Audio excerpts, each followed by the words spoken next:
anglophone. Qu'est-ce que tu comprends? Bon, selon moi, je pense que la crise anglophone, c'était le problème qui était entre les avocats et les enseignants concernant la décentralisation. Puisqu'avant, le Cameroun, bon, normalement, le Cameroun devait être fédéral comme avant. Puisque c'était d'abord deux côtés qu'on a associés pour un seul thème. Mais maintenant, les gens ont abusé de ces lois qu'on avait établies. Oui.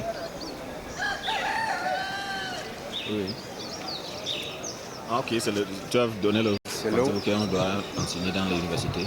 Bon, selon moi, je vois qu'on doit enseigner ça dans les universités, puisqu'il faut sensibiliser les jeunes. Bon, il faut leur dire de ne pas faire la violence, non au tribalisme, non au banditisme. Bon, je vois que c'est un peu bizarre. S'il n'y a pas la paix dans le pays, nous tous, on ne peut pas se décentraliser. Ça va nous vraiment freiner. Ça va nous vraiment envoyer dans le sous-développement. Plus que ça. Dans les guerres. Donc, et finalement, qu'est-ce que pensez-vous que le gouvernement peut faire pour résoudre cette crise qui entre dans la 6e année déjà, c'est octobre? Bon, selon moi, il faut que le gouvernement doit mettre sur pied la décentralisation. Doit un peu faire créer, bon, je peux dire quoi, une association de jeunes pour aller sensibiliser les gens dans les coins, du nord, l'est, l'ouest, au sud. Quand on parle de la crise anglophone, qu'est-ce que toi tu comprends? Crise anglophone, je pense bien que c'est une crise qui concerne le côté anglophone du Cameroun. Oui, parce qu'au Cameroun, nous avons le côté des francophones et des anglophones. Donc la crise, là, c'est ce qui attaque le côté anglophone. Voilà. Qu'est-ce que tu penses qui est à l'origine de ça? À l'origine, je me dis qu'ils se sentent discriminés. Oui, donc d'une part, c'est qu'ils n'ont pas... Ils veulent être unis. Ils veulent que le Cameroun soit uni, mais je me dis qu'on ne les prête pas oreille, donc on ne les écoute pas, on ne sait pas ce qu'ils veulent. En fait, on ne s'est pas rapproché vers eux pour savoir ce qu'ils veulent. Parce qu'eux-mêmes, ils aimeraient que ça change. Oui. Donc ils se sentent lésés. Ils aimeraient que le gouvernement puisse les considérer comme nous, on nous considère, nous francophones. Voilà. Et qu'est-ce que tu penses que le gouvernement peut faire pour résoudre cette crise? Moi, je me dis que pour résoudre cette crise, le gouvernement doit se rapprocher du côté anglophone. Et comme il se rapproche comme ça, il doit trouver des mesures, des solutions, afin qu'ils ne se sentent plus comme ça. Les crises, là, ça affecte déjà parce qu'on parle des morts, et les guerres, les Zambas par exemple, qui se retrouvent dans les maisons, qui tuent les enseignants, les consorts, c'est pas bien. Chacun aimerait vivre. Donc si c'est que le gouvernement pouvait se rapprocher là-bas avec les forces, tout le monde. Donc quand je parle du gouvernement, c'est le gouvernement entier avec l'armée camerounaise. Ils se retrouvent là-bas afin de remédier à ce problème. Mais moi je ne sais pas comment ils peuvent faire pour remédier à ça, mais qui trouve quelque chose, je ne sais vraiment pas quoi proposer.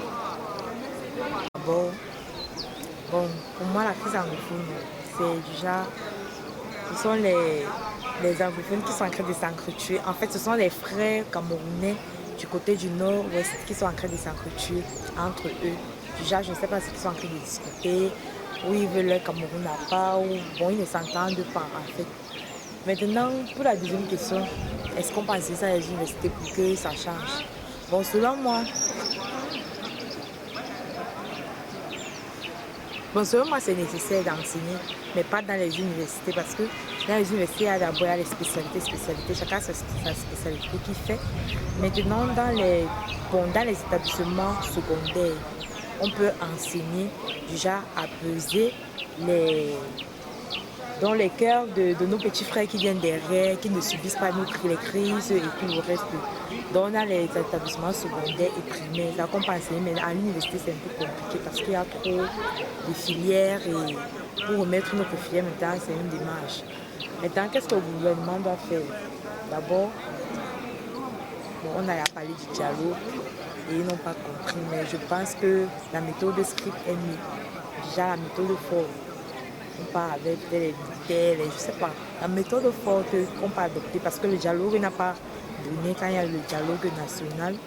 Donc le mieux c'est une méthode très très forte pour que les gouvernements de là-bas, dont les chefs de là-bas puissent comprendre et atteindre la situation.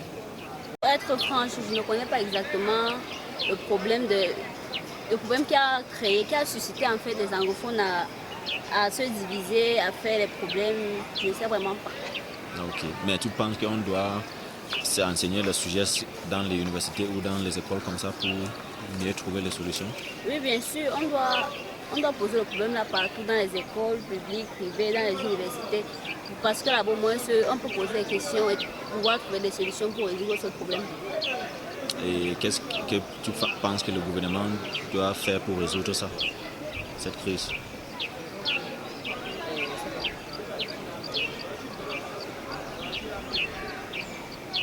Pourquoi encore? Le gouvernement, pour moi, doit réunir le peuple anglophone, avoir des causeries avec eux et créer plus d'emplois aussi. Comme ça va un peu se calmer. Comprendre la crise anglophone, c'est une dispute, une revendication quelconque des pays anglophones au gouvernement camerounais et une bagarre entre les populations francophones et les populations anglophones. Je me dis que cette revendication, ils la font par violence.